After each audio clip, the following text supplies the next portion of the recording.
Bienvenidos al 16º episodio de Librísimo, esta vez con Eduardo Vaquerizo, que viene a presentarnos su última novela, Coramante, publicada con Alamut. Podéis disfrutar del programa en YouTube, en modo podcast en iVoox, y podéis suscribiros, dejar un me gusta o vuestros comentarios. Eduardo Vaquerizo es uno de los autores más destacados de la ciencia ficción y la fantasía en español. Ingeniero aeronáutico de formación, ha combinado su carrera técnica con una sólida trayectoria literaria que le ha valido múltiples reconocimientos, entre ellos varios premios Ignotus. Su obra más conocida, Danza de Tinieblas, inaugura una brillante ucronía en la que el Imperio español sobrevive hasta casi el siglo XX y que se ha convertido en un referente del género en España. Con una prosa cuidada y una mirada crítica sobre la historia, la política y la identidad, Vaquerizo construye mundos alternativos de gran riqueza y profundidad. Además de novelas, ha publicado numerosos relatos en revistas y antologías, consolidando una voz literaria singular, inquieta y siempre provocadora. No te pierdas nuestra charla sobre Coramante.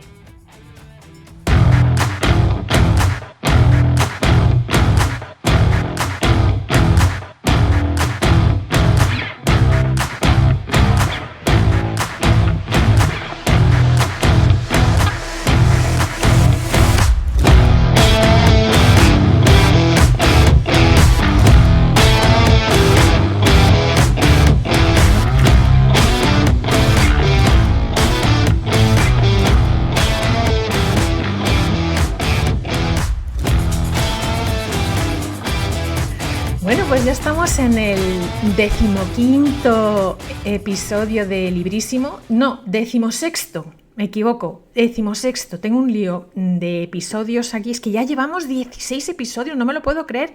¿Qué te parece, Eduardo Vaquerizo? Está con nosotros. Me parece maravilloso y vamos, que esto es el inicio, esto tienes que continuarlo, es una maravilla.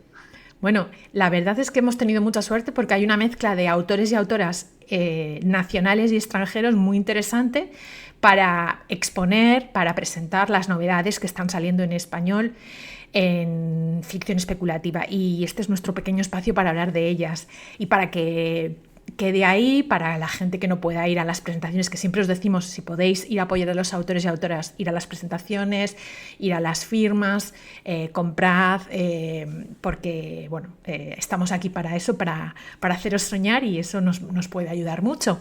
Pero sí, tenía muchas ganas de traerte, Eduardo, porque bueno, nos vimos el año pasado en el Celsius. Celsius, sí. Que era mi primer Celsius, fue todo alucinante y tuvimos la oportunidad de reconectar y de hablar. Sí, que hace mucho que no nos veíamos, por desgracia. Exacto. Tengo que decir, esto es una pequeña anécdota, que gracias a este señor que tenemos aquí, yo creo que me dedico a escribir, porque justamente cuando empezaba a hacer mis pinitos en el ámbito de la escritura, trabajé en un proyecto, colaboré en un proyecto un poco loco en el que teníamos una especie de cadena de autores que trataban un tema que era el desahucio en Marte. Y entonces, en esta cadena de autores, un autor le decía al siguiente de la cadena pues cuál iba a ser su cuento, de qué iba a tratar su cuento. Y esta persona pues le ayudaba, le aconsejaba, se leía, hacía como de lector beta. Y a mí me tocó a Eduardo Vaquerizo. Entonces él me animó tantísimo que luego... ¡Qué responsabilidad, por favor! Sí. Y luego, no sé si te acuerdas, pero tú me invitaste a participar en Crónica de Tinieblas, que es la antología. Sí, que te lo agradezco mucho, la participación tuya. Pues además me hizo muchísima ilusión. Además, el cuento fue nominado a los premios Ignotus, o sea, fue todo muy interesante, y yo pues te tengo que agradecer que... Desde aquí quiero hacerlo públicamente, que me dirás Yo no me tienes que agradecer nada, esto es lo que hay que hacer. Si es que, a ver, estas cosas son así, hay que animar a todo el mundo, porque esto es una gran comunidad. Alguna gente no se lo cree desde fuera, pero los de la ciencia ficción, bien es verdad que hay sus animadversiones, pero en general nos solemos llevar muy bien entre nosotros y recibimos muy bien a la gente. Yo creo, vamos, quiero creerlo, no sé si es verdad o no. Bueno, yo pero creo que esa sí. es mi sensación. Pero bueno, esto lo tenía que decir públicamente porque es la verdad y bueno, forma parte ya de la leyenda. De la historia, eso es la historia. De la leyenda. Y estamos aquí para hablar de tu tu novela más reciente, que es Coramante, que va a ser publicada, está a punto de ser publicada por Alamut. Correcto. Y siempre empiezo preguntando lo mismo. La gente me dice, ¿por qué empiezas? Bueno, porque creo que es un poco casi el principio, y que no, cuando hablamos de principio no estoy hablando del principio de la historia del libro, sino del título, que es lo primero que se encuentra el lector o lectora cuando se enfrenta a la historia. ¿Por qué se titula Coramante? A ver, la novela al principio se llamaba de otra manera. Yo la escribí con un nombre que se llamaba Coraje. Pero no sonaba demasiado redondo. Al final sí sonaba redondo, pero quizá no le faltaba algo de suavidad, algo de complejidad al título. Era demasiado evidente. Coraje se usaba así porque tiene un doble significado en la novela. Y por eso lo puse ese título. Pero bueno, hablando con el editor, le dimos vueltas a títulos posibles y salió uno que está dentro de la novela, es una palabra que se usa dentro de la novela, y que tiene unas connotaciones como más, no sé si decir suaves o más amplias, quizás sí a ser más amplias. Y creo que es bastante sugerente, más sugerente que el otro. El otro es un poco áspero, podemos decir. Coraje era un poco áspero. Este es más suave y tiene una dimensión de la novela que no tenía la otra, y que yo creo que es interesante que aparezca porque sí que tiene que ver un poco con lo que cuenta la historia, una parte más soft, a lo mejor, de la historia que estoy contando. Claro, porque además los títulos son mucho más importantes de lo que a veces podemos incluso expresar en presentaciones o en análisis. Es verdaderamente lo primero en cuanto a la historia, a lo que te enfrentas como lector, y te puede o no llamar la atención, y es una manera pues de atrapar un poco el interés, sí, o un poco no mucho. Y en este caso es una palabra que se ve ya, de hecho, que es un neologismo que tú te has inventado, que hablaremos de esto también. Y otra de las cosas que me gusta preguntar siempre a todo el mundo que nos visita es si tú te acuerdas más o menos de dónde y cuándo se te ocurrió la idea de esta novela. ¿Dónde y cuándo? No, pero sí que el germen de la novela sí me acuerdo cuál fue. El germen de la novela, sin querer descifrar demasiado adelante, o sea, hacer spoilers, sí, es la idea de una esfera que contiene el poder de un mago. Esa idea, que no la había visto, al menos no soy consciente de haberla visto en otro sitio, sí me pareció muy sugerente para desarrollarla. Ese fue uno de los gérmenes. Estoy pensando que hubo más. Hay otro cuento que tiene 1000 años, que empecé a hacer y no terminé, que hablaba del lugar del viento, que es donde empieza la novela. Y era una historia completamente diferente, pero el escenario me gustó muchísimo. O sea, tenía ese escenario, no sé por qué, no sé si te pasa a ti. Hay escenarios que imaginas y se te quedan. O sea, de vez en cuando vuelves a él y dices, ¿pero por qué tengo que visitar este sitio tantas veces? Y ese era uno de esos sitios que al final he descubierto, después de que me haya pasado varias veces, que te los tienes que quitar de encima. Y este era uno de ellos. Ese lugar tenía que desarrollar una historia ahí. No valía la anterior, que la anterior, por desgracia, no llegó a ser, pero esta nueva sí. Y dije, y bueno, pues por suerte me ha servido también para quitármelo de en medio de la cabeza. Entonces esa fusión de esas dos ideas, pues fue el inicio de todo. Y luego, ya sabes, va sumando y van apareciendo cosas, ¿no? Precisamente el lenguaje de la novela, luego hablaremos más de los temas, pero el lenguaje de la novela es una de las cosas que llama mucho la atención ya desde el título, porque hay también otras palabras que yo supongo que serían inventadas, no las he buscado, pero me imaginaba que sí, como las morcaras. Estos conceptos nuevos creo que apuntan a algo interesantísimo dentro de esta historia, pero en general, hablaremos de eso, hacia dónde apuntan, pero en general esto es un poco más técnico. En general, ¿cómo te decides por los nombres de los lugares de los personajes? Concretamente, centrándote en palabras que has creado para esta historia. Pues este es un truco muy viejo del escritor de ciencia ficción, y que no se da en otros géneros, y que es el terror de los correctores. Porque, claro, al crear un neologismo estás creando un universo, estás creando un concepto que no existe.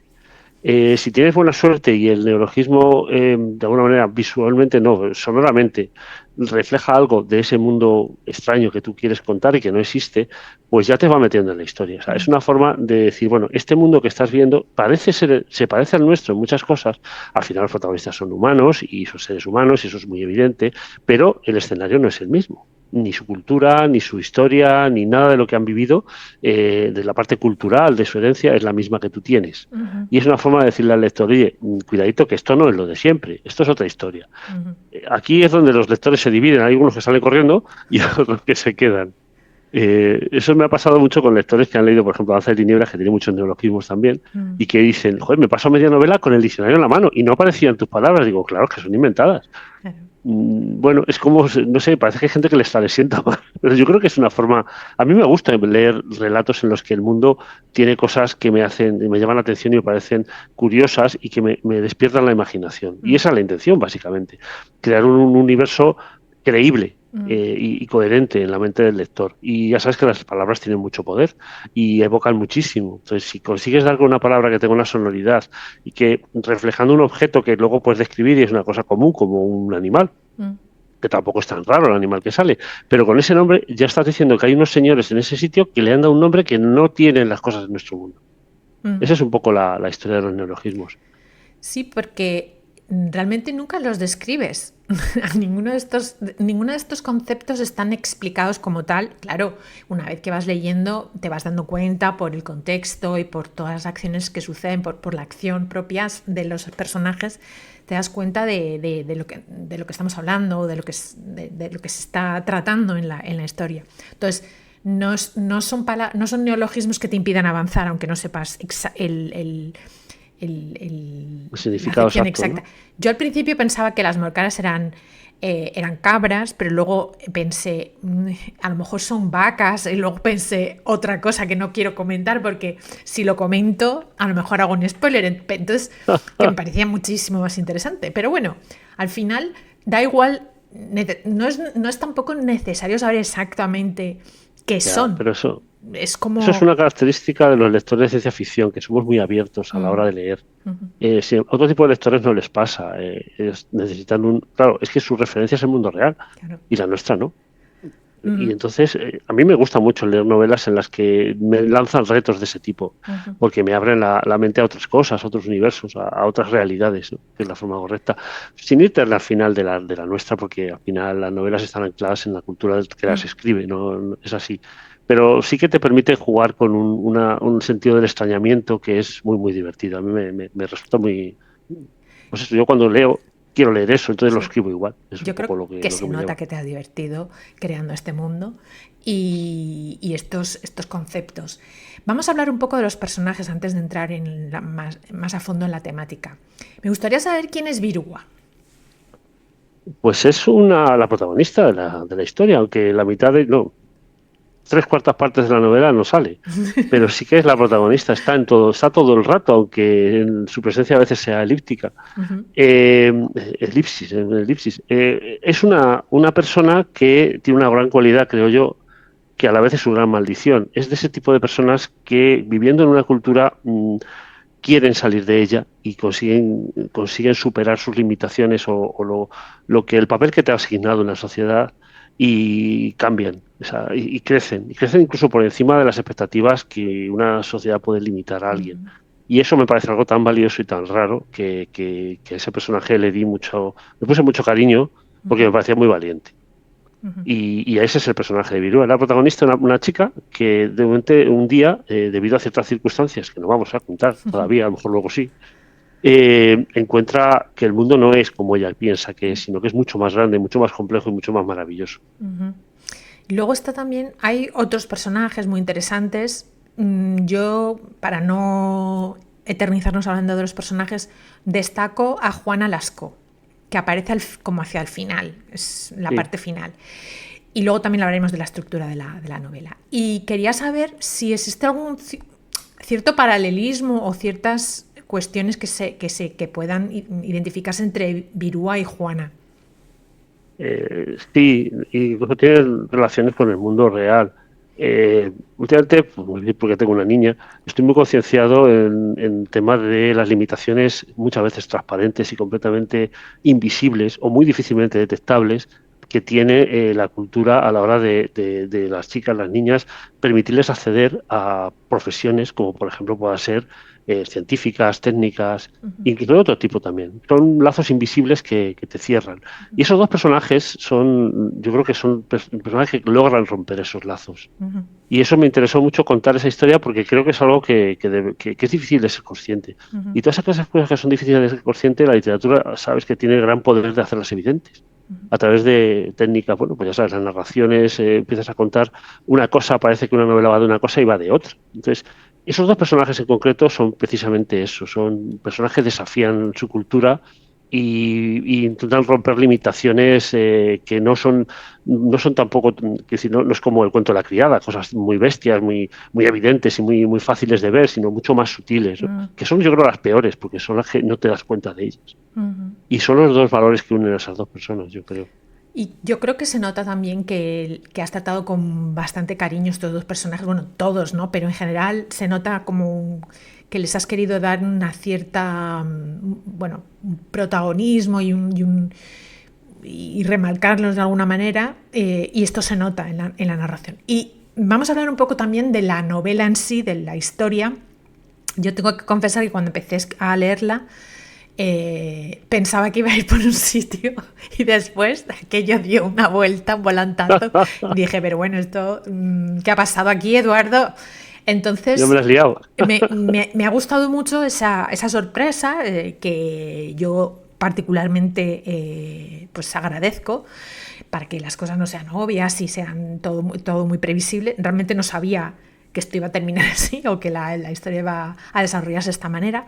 Y sí que luego, reflexionando en la estructura de la propia novela, veo que hablas de nacimiento, madurez y vejez, como tres partes de la narración, en las que se va estructurando la narración.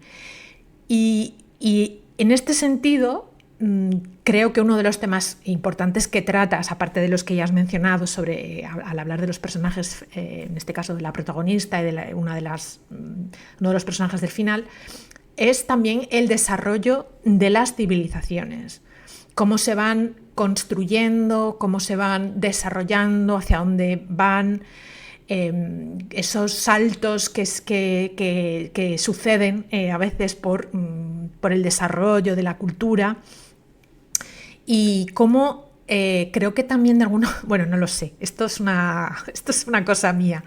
Creo que también reivindicas de alguna manera que no todo el proceso, no todo el desarrollo se basa en lo científico y lo tecnológico. Hay algo más también. Es el espíritu de la curiosidad y también una cierta, bueno, no sé si a veces casi, yo diría que hasta una magia, no magia, pero una fantasciencia ahí que podemos casi tocar, ¿no? en esta obra. No sé cuál fue para ti el mayor desafío a la hora de abordar este desarrollo de la civilización. Pues lo más difícil yo creo, es el abordar la magnitud. Es decir, cuando uno estudia historia, te empiezan a crecer los abismos. ¿Por qué digo eso? Porque claro, tú ves unas pirámides y dices, si es que estas pirámides tienen casi 5 o 6 mil años de antigüedad, contando los 4.000 que tenían cuando se hicieron, más los 2.000 que han pasado desde el principio de la historia. Es que son, yo me acuerdo, tengo una sensación que es que me ha dominado mucho desde entonces. Una vez que estuve en el Louvre, estábamos visitando aquello, nos pasábamos muy bien y tal, y de repente vemos en la parte de egipcio una estatuilla de este tamaño, de madera, de un señor con un arado. Y dije, qué tontería de esta escultura, si era muy chiquitita, muy normal, o sea, está un poco como en plan chapuza, pintada y tal, pero era bonita. Y me acerqué a verla y la escultura esa tenía casi 7.000 años de antigüedad, 6.000, una auténtica brutalidad.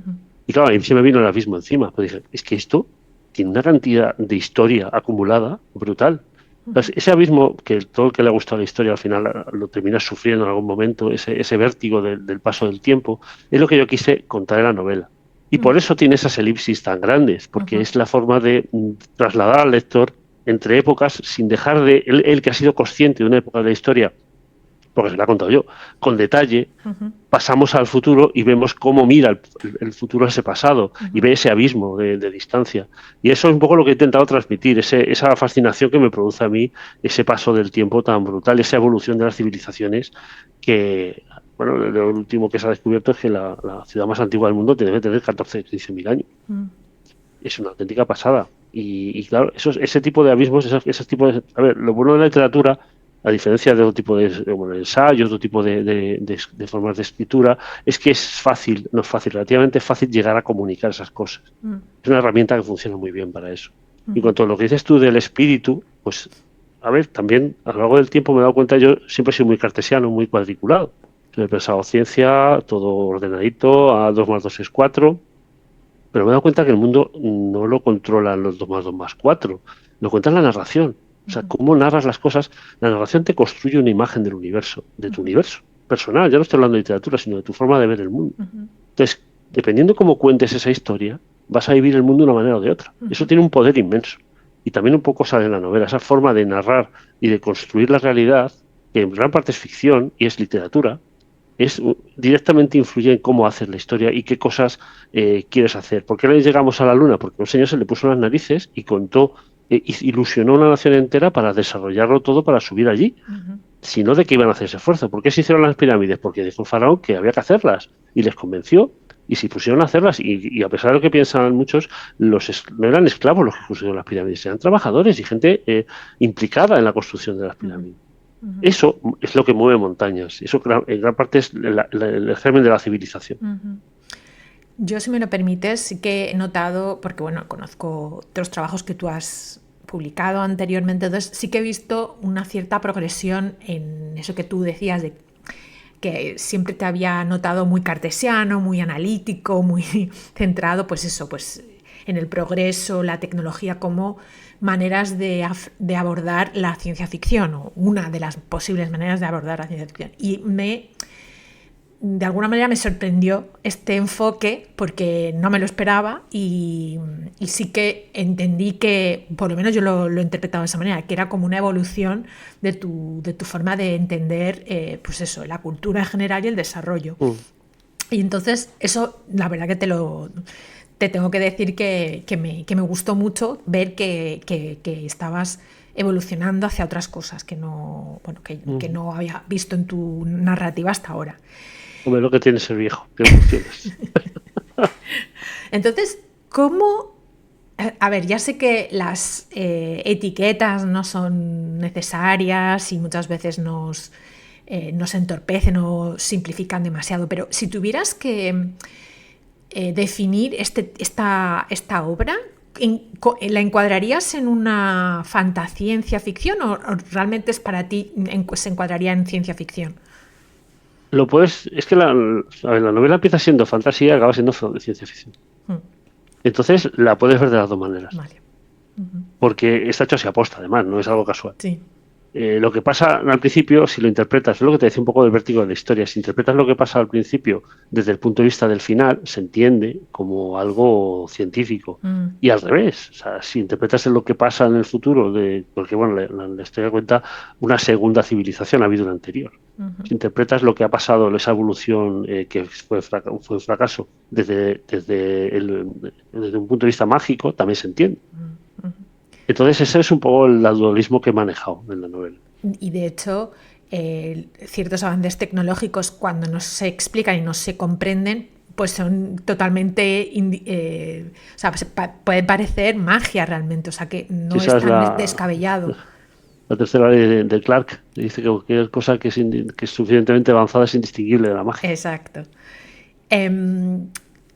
Me gustaría que, si puedes destacar alguna escena o fragmento de la narración que te parezca clave, sin hacer demasiados spoilers, y por qué. Bueno, es difícil porque está llena de momentos. Hay una escena, bueno, esto ya es cuestión de preferencia personal. Sí. Yo me lo pasé muy bien con el viaje espacial, que sale al final.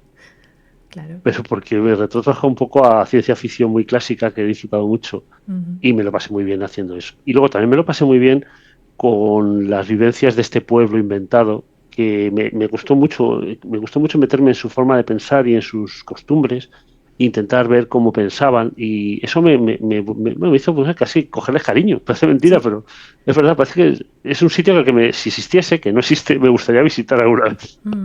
Yo tengo que decir que disfruté muchísimo con las descripciones, están yo creo que muy bien conseguidas.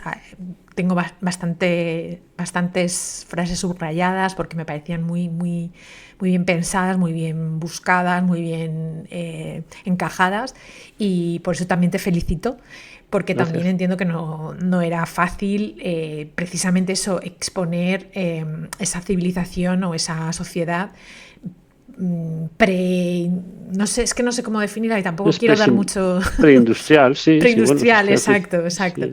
Pero tampoco caer en los clichés de esas sociedades como idealizadas en plan pastoral y todo, sino que la gente que sufre mucho porque se enfrenta a muchos problemas también. Entonces, como que huyes un poco también de eso, de idealizarla en exceso, que me parece interesante. Sí, porque yo siempre he oído de las novelas. A mí, mi guía, y no lo puedo confesar públicamente, sin vergüenza, es Úrsula K. Le Guin a la hora de describir sociedades, porque es una auténtica maestra. Porque si todas las sociedades de Úrsula K. Le Guin nunca son sociedades perfectamente felices. No. Cuando escribe el mundo de Ana Res, de los anarquistas, pues tiene sus problemas. Uh-huh. Diferentes a los del mundo capitalista. Cuando escribe a los del bosque, que viven en el mundo, el nombre del mundo es bosque, pues una sociedad supuestamente idílica, pero no es idílica porque tiene sus problemas. Y yo creo que es una visión muy bonita de cómo es la historia y cómo es la antropología, porque al final te das cuenta de que la historia de la antropología es una huida hacia adelante constante y una búsqueda de soluciones a desafíos que van surgiendo uno a uno, ¿no? Uh-huh. Y me pareció muy interesante trabajar con esa idea, haciéndolo evolucionar al futuro, ¿no? Uh-huh. También me gustaría hablar un poco del jazz. Ya lo has mencionado antes un poco, no sé si te quieres reafirmar, pero ¿podrías decirnos qué es lo que más, o sea, cuál ha sido el mayor desafío a la hora de escribir esta historia? Esa parte justo antes de esa sociedad preindustrial o unificar todas las partes en las que está estructurada la novela. Yo creo que lo más difícil ha sido mantener una unidad, porque son 4 partes muy diferentes unas de otras. Y todas tienen un eje conductor que, como decía al principio, se convierte en una especie de elipsis, una omnipresencia que está pero no está. Y esa unidad es compleja de llevar a cabo. Ese fue el desafío, yo creo que más difícil. Intentar, que no sé si lo he conseguido, que esa presencia permanezca y el espíritu inicial que empieza siendo una cosa como muy preindustrial, muy de la antigüedad clásica, va evolucionando hacia el futuro. Y cómo se mantienen ciertos estándares en todo eso. Eso por un lado. Y por otro lado, la tentación de tirar por la calle en medio y liarme a contar batallas también ha sido difícil. Sí. Bueno, hay batallas, cuidado. No, tampoco. Pero... Una de las cosas que me han dicho es que quieren más batallas. Digo, pues si es que esta novela es así, no tiene tantas batallas. Uh-huh. Bueno, conflictos, sí que hay conflictos en la novela, sí. Hay conflictos. ¿Qué es para ti qué ha sido lo más fácil a la hora de escribir esta novela? Pues la verdad es que fácil no recuerdo. No ha sido nada, ha sido todo difícil. No, difícil tampoco. Es que yo realmente escribir para mí es un proceso tan automático que no soy capaz de decirte en qué partes me he atascado más. Lo más difícil de la novela ha sido terminar y corregirla, que ha sido un infierno. Esta vez me he esforzado en corregir, porque siempre he sido bastante renuente a la corrección. Me cuesta trabajo corregir, porque creo que ya acabo un trabajo, ya me aburro de él y quiero empezar otra cosa. Pero esta vez me he esforzado, por circunstancias, en intentar mejorarla. Digo, voy a intentar esta vez a esforzarme un poco en la corrección y volver a visitarla varias veces. Al final creo que ha sido bueno porque he aprendido un poco a hacerlo, cosa que antes no me gustaba, y ahora sí que le he encontrado resultados y cosas que he mejorado bastante de la primera redacción a la última, ¿no? Y eso sí quizá lo más difícil, esa corrección final. ¿Tú recuerdas más o menos cuántas versiones de la novela has podido desarrollar? Pues si no han sido 8, por ahí andará. Wow. No son reescrituras completas, son reescrituras, correcciones. Revisiones. Pero sí, revisiones y tal. Y ha sido, bueno, estas novelas que han tardado mucho. Esta novela está escrita desde 2020. ha tardado mucho en publicarse y ha sido beneficiada porque me ha dado más tiempo a corregirla. Como no salía, digo, bueno, pues la voy a volver a corregir. Y yo pensaba que una corrección es un pensamiento que tienes a veces de, no, es que voy a estropear la novela, le voy a quitar lo bueno, le voy a quitar frescura, le voy a limar las cosas divertidas que tiene. Pues no, me he dado cuenta de que las correcciones siempre mejoran, que no estropean las cosas. Era un poco un mito que tenía yo en la cabeza y que me lo he quitado con esta novela. ¿Y cómo llega esta novela a Alamut? Pues llega a Alamut, pero esta novela fue finalista del Minotauro. Y por desgracia no lo considero adecuada publicarla. Entonces dije, bueno, pues yo la ofrecía ¿Ellos a se Luis. lo pierden? Exactamente, ellos se lo pierden. y la verdad es que al principio me dijeron que sí iba a ser publicada, yo me hice muchas ilusiones, luego parece ser que no pudo ser. Bueno, pues va, pues la publicaré en otro lado. Y Luis, pues le ha costado tiempo encontrar hueco para publicarla, pero por suerte la novela le gustó mucho y al final ha salido, ¿no? Entonces sí, fue un trabajo de, bueno, no fue navegando por muchos sitios, sí que la presenté en un par de sitios más, pero tampoco sin mucho éxito. Pero vamos, Luis, si algo bueno que decir de él, que tengo muchas cosas buenas que decir, es que es una persona que si un producto le gusta y le entra por el ojo, te lo publica. Aunque no vea a lo mejor la comercialidad infinita que puedan tener otros productos, ¿no? Entonces, valora mucho el esfuerzo que hace el escritor a la hora de desarrollar la historia y tal. Y a mí siempre me ha tenido la suerte de que le han gustado mis textos. De hecho, es mi editor de toda la saga de las tinieblas. Y es un buen editor, además es muy buen corrector, te ayuda mucho en la corrección. Entonces, bueno, pues al final ha habido suerte y a Alamut se la ha tenido que dar, o sea que me agrada. Y leía yo hace relativamente poco, creo que era un artículo en el que se comentaba que se producía poca ciencia ficción en España.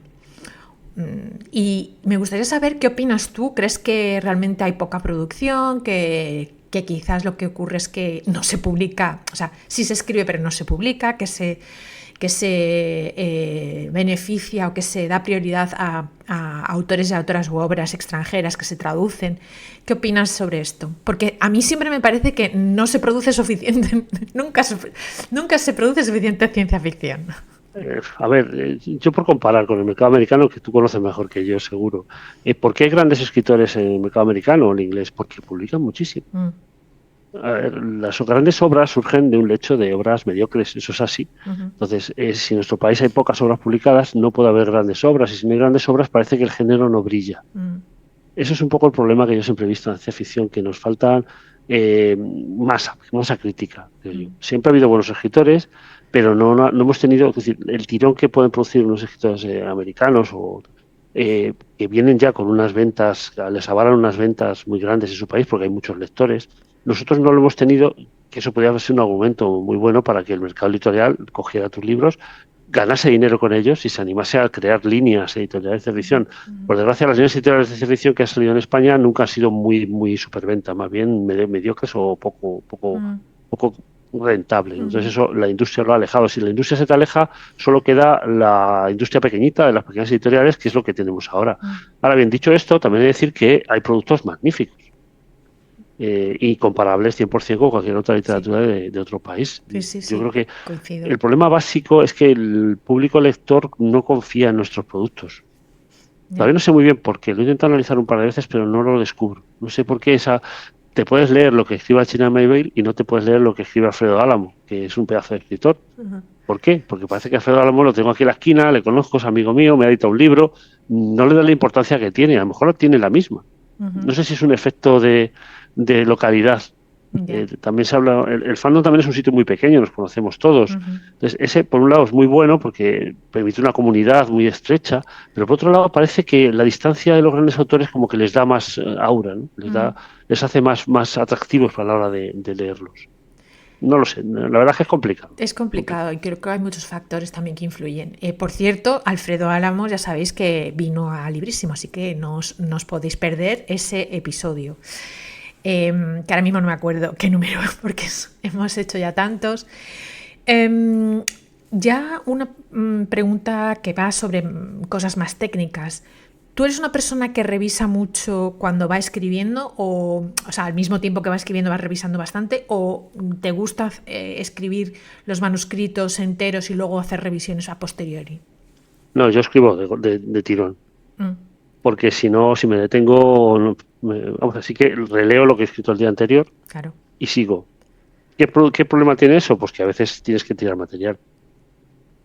A ver, tengo un plano, o sea, evidentemente me gustaría escribir novelas sin plano, pero sé que es una locura. Eso te aboca a ir por líneas que no van a tener desarrollo y que vas a tener que tirar. Es muy trabajoso. Pero sí que tengo el mini plano de hacia dónde quiero llegar, pero no muy detallado. Entonces, sí, me gusta inventar por el camino, ir descubriendo por dónde, digamos que el bosque se va desplegando según avanzo por él, ¿no? ¿Qué pasa? Que luego, claro, porque te decía antes de eso que he descubierto con esta novela, de la etapa posterior de una corrección muy minuciosa, se hace necesaria, claro, porque si es un escritor que es muy detallista, muy de llevarlo todo cuadriculado, pues cuando acaba las novelas están redondas, no hay que corregir apenas nada. En mi caso no, en mi caso puede haber muchas aristas y muchas cosas que limar, porque es normal. Si tiras por un camino y luego descubres que no lleva a ningún lado, tienes que volver hacia atrás. Puede pasar con frecuencia. Y esto también es una curiosidad personal. ¿Sueles escribir de manera lineal, o sea, empezando por el principio, y aunque a veces Sí. puedas detenerte más en algunas partes y tal, pero sueles empezar lo que es en el principio y Yo he empezado, terminar? aunque las historias vayan con saltos en el tiempo, Sí, sigo la historia, la escribo de principio a fin. vale. Ya en la cabeza me reconstruyo la forma de ver, de saltar entre el pasado y el presente. Es un poco más incómodo, pero también te permite un poco seguir la esencia de la escritura más lineal, de forma lineal, creo yo. Y bueno, desde aquí vamos a reivindicar el poder de las elipsis, por favor. No, que no nos den miedo. No, Porque es una cosa que estábamos son, hablando son muy antes. necesarias. Sí. Hay grandes novelas que les sobran páginas, así te lo digo. Sí, Y es que, no sé si te acuerdas, las grandes novelas clásicas de la ciencia ficción y la fantasía eran de 300 páginas. ¿Qué novela hay hoy en día de 300 páginas? Ninguna. bueno, Todas las de son 500, fantasía estas 600. épicas y tal, que son... Sí, pero incluso las de ciencia ficción que ahora se venden son novelas de 500 páginas para arriba. No sé si eso tiene que ver con la forma de pagar a los escritores en Estados Unidos, que es por palabras, o tiene otro significado. Realmente el lector quiere leer, quiere mucho rato, leer mucho rato y mucho tiempo, y eso vende mejor. Pero yo reivindico la concisión. O sea, una historia por eso Borges no ha escrito nada más que cuentos. Él decía que para qué va a hacer una novela si lo que quiere contar lo puede contar en un cuento. Claro. Es un poco exagerado, ¿no? Pero bueno, tiene algo de razón. ¿Y el final entonces lo tenías muy claro o se fue o lo No, fuiste creando mientras ibas escribiendo? se fue creando solo. Tenía claro hacia dónde iba más o menos, hacia el futuro, pero la peripecia concreta del final no la tenía clara. De hecho, el final ha cambiado un par de veces en las construcciones. No el final es el final, sino cómo se llega al final. Ha habido un par de cambios ahí de cosas que, bueno, que las cogí la lima y dices, me las cargué. ¿Y utilizas lectores beta para vetear tus textos o Sí, prefieres? suelo ¿Sí? hacerlo. Lo que pasa es que cada vez menos, porque he encontrado lectores betas muy buenos que no necesito mucho. Necesitas tirar de muchos más. Muy Por bien. suerte tengo un par de buenos amigos que se leen las cosas que hago y me pueden indicar cosas, las cosas así más corregibles, ¿no? Bueno, ya para ir acabando esta mini presentación de Coramante, me gustaría saber en qué estás trabajando ahora mismo, si es que se puede decir. Sí. Pues ahora estoy intentando terminar la cuarta novela de la serie de las tinieblas, ¡Ay, qué que va buena a ser la noticia! última ya. Espero que sea la última, porque ya se me están haciendo viejos los personajes. Es verdad, está Sí. esa serie, bueno, tenéis que, si no la conocéis, Danza de Tinieblas y el resto, por favor, tenéis que leerlas porque son muy interesantes, son ucronías que yo creo que pueden resonar en muchas cosas actualmente y porque presentan alternativas también. Y os va a encantar, yo os la recomiendo. Yo conocía a Eduardo a través de esas novelas, de esa historia, de esos personajes y la recomiendo siempre. Pues te lo agradezco. Y Y bueno, la idea es eso, acabarla ya y bueno, pues cerrar un poco la historia. Ver si con eso podemos terminar ya. Es que me apetece darles un fin a los personajes y me apetece mucho, porque les tengo ya hasta cariño, ¿sabes? claro. Me fue cogerle cariño. Y si pudieras recomendar a alguien para que viniese a Librísimo, pero tiene que estar vivo. Sí, no te preocupes. Pues mira, hay un personaje, un escritor que no sé si lo has leído, que se llama Juan González Mesa, Ok, que sí. tiene un par de novelas magníficas. Ujú, Yo lo traería porque creo que es una persona que hay que darle espacio.